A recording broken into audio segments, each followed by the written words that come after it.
प्रधानमन्त्री बालेन्द्र शाहले राजीनामा दिएर रवि प्रधानमन्त्री बन्नुपर्छ। अहिले प्रतिपक्षी नेताहरूको मुखमा झुन्डिएको अत्यन्तै लोकप्रिय वाक्यांश यही हो। साथीहरू, म भन्न चाहन्छु, रवि प्रधानमन्त्री बन्न योग्य छन्, उनी प्रधानमन्त्री हुनु पनि पर्छ। तर अहिले होइन, तबसम्म रविलाई प्रधानमन्त्री बन्ने सपना देख्न दिनु हुँदैन जबसम्म बालेनले प्रधानमन्त्रीको पदमा बसेर देशको हितमा काम गरिरहनेछन्।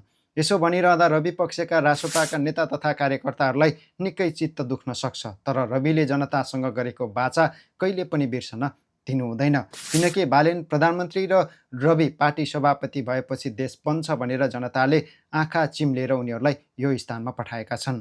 त्यसैले अहिले नै रविलाई प्रधानमन्त्री बन्नुपर्छ, नत्र देश भड्खालोमा जान्छ भनेर जनता उक्साउने र देशलाई अस्थिरतातर्फ धकेल्ने विपक्षीहरूको चाहनालाई रविले गहिरिएर बुझ्नुपर्छ र बालेनले पनि उनीहरूको मुखमा बुझो लाग्ने गरी काम गरिदिनुपर्छ।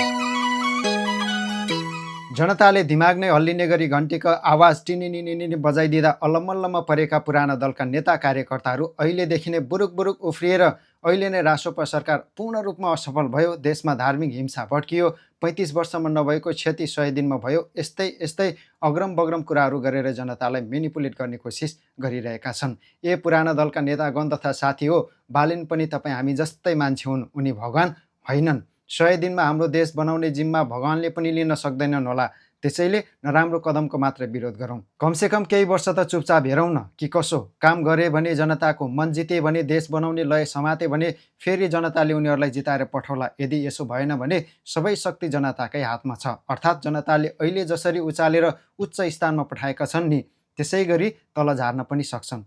धैर्य गरौँ, तपाईँहरूको पालो पनि आउन सक्छ। साथीहरू, म स्पष्ट पार्न चाहन्छु, जाति र धर्मको नाममा राजनीतिको रोटी सेक्न खोज्नेहरू कहिल्यै सफल हुने छैनन्। तसर्थ तिनीहरूको अवाञ्छित गतिविधिहरूलाई रोक्न सरकारले अहिले नै उचित कदम चाल्नुपर्छ। हिन्दू राष्ट्र, बौद्ध राष्ट्र, मुस्लिम राष्ट्र वा इसाई राष्ट्र हुँदैमा देशमा विकासले आजै आकाश छुम्छ भने, देश रातारात विकसित भएर सम्पूर्ण जनताहरूले सुख र शान्तिले बाँच्न पाउँछन् भने आजै सबैको माग पुरा गरिदिउँ। होइन भने धार्मिक हिंसा भड्काएर सदियौँदेखि मिलेर बसेको समाज भाड्न परिचालित यस्ता अतिवादीहरूलाई आजै परास्त गरौँ। अब राज्यले द्वन्द्व सहन सक्दैन, अब राज्यले थप क्षति बेहोर्न सक्दैन। गगन थापाको चार्मिङले जीवनको उत्तरार्धमा रहेका उनकै पार्टीका वरिष्ठ नेताहरू झन् चाउरिएर सुकेको केराको बोक्रा जस्तै भएको छ।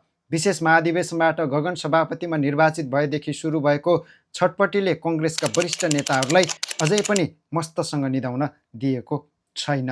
देशैभरिबाट जम्मा जम्मी 200-300 कार्यकर्ता पनि आफ्नो पक्षमा भेला पार्न नसक्ने ठुलाठाला नेताहरूले गुटखा खाइरहने डाक्टर शशाङ्क कोइरालाको संयोजकत्वमा सदस्य टोली बनाएछन्। सुन्दा र देख्दा पनि लाज लाग्ने, सायद बाँच्नुपर्छ, संसार देखिन्छ भनेको यही होला।